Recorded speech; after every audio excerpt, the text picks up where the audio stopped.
What's up guys, Mr. Audio here. Thanks for stopping by for another video. I had so much fun creating one of my last videos where I mastered a track with just Ableton stock plugins and a few free plugins that I included in the description, that I decided I wanted to make an Ableton master rack that I could use to master almost any song.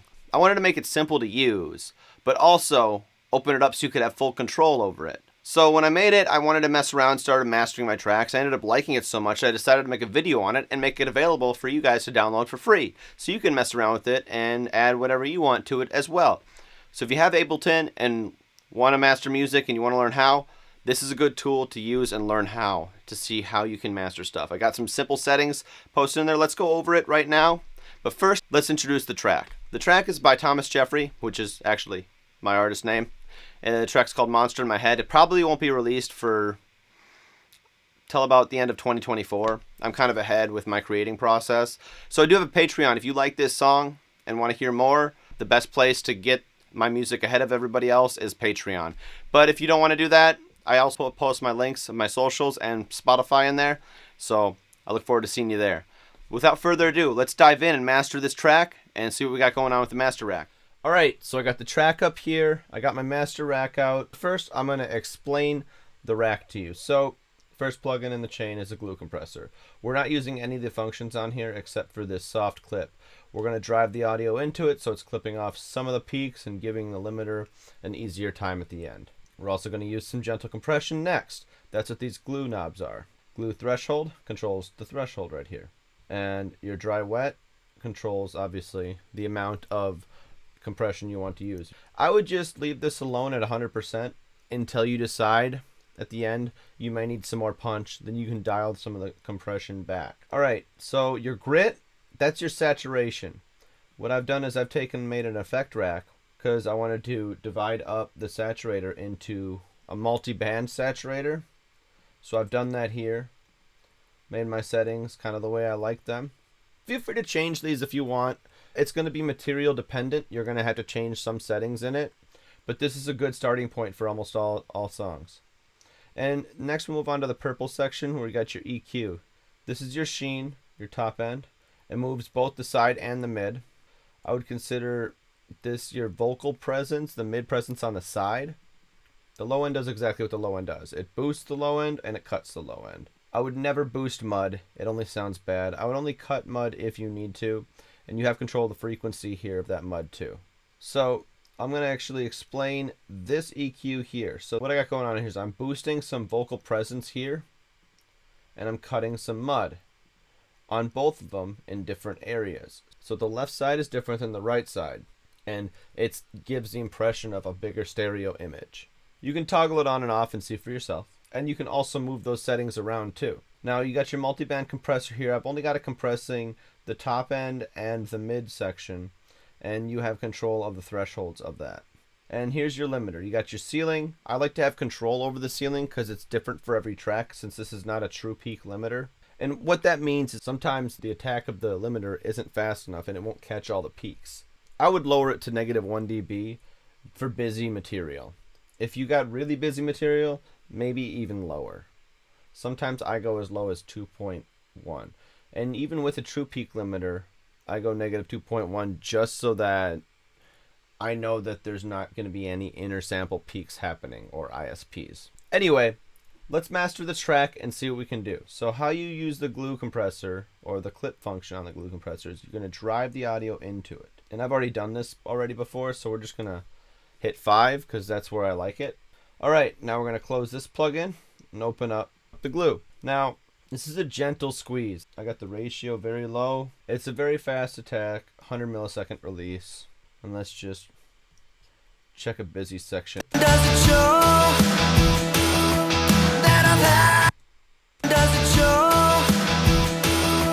that I've had enough? You take a bite out of me.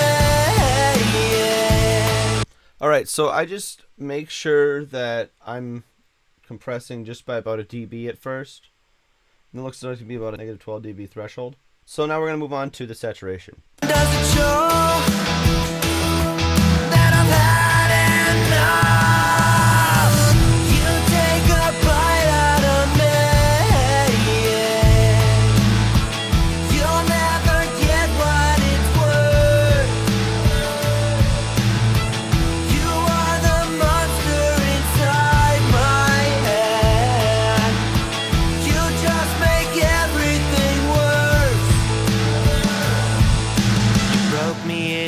pieces. Does it show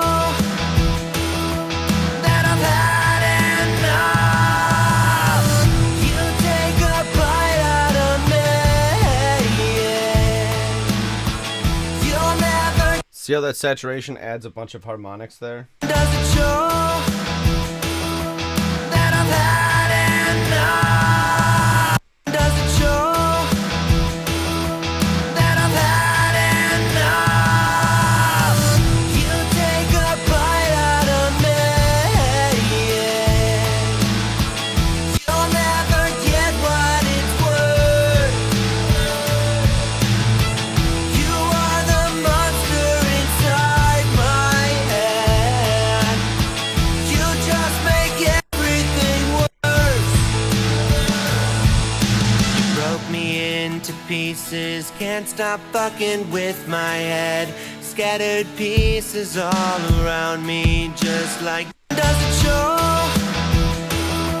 that I've had enough? You take a bite out of me. You'll never get. Alright, so now let's boost the presence. Does it show that I've had enough? You take a bite out of me. You'll never get what it's worth. You are the monster inside my head. You just make everything worse. Now I'm going to edit this cue a little bit here. I kind of want it to be a little bit tight.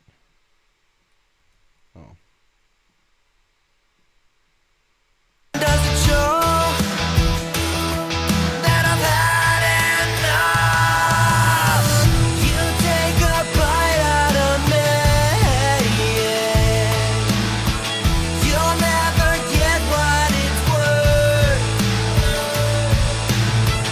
You are the monster inside my head.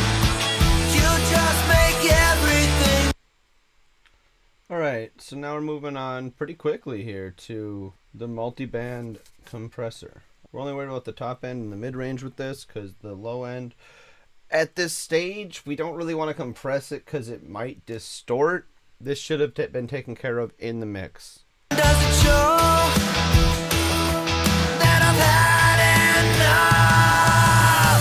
You take a bite out of me. You'll never get what it's worth. You are the monster inside my head. You just make everything worse. You broke me into pieces. Does it show that I've had enough? You take a bite out of me. You'll never get what it's worth. Alright, I'm liking what I'm hearing. Now I want to compare it to the original master that I made with a few other plugins. Does it show that I've had enough? You take a bite out of me. You'll never. Okay, so I'm noticing a bit more vocal presence. It's probably because I'm doing this on headphones and not my monitors. So we're going to try to emulate this sound with probably another EQ. And I'm going to put it after everything. Alright, so let's bring it in and put it after all the other EQs. And then let's turn everything off here. We don't need this, we don't need that, we don't need this. We're going to leave it in stereo mode. And we're just going to boost. Does it show that I've had enough? Kind of a wide cue. You take a bite out of me. You'll never get what it's worth.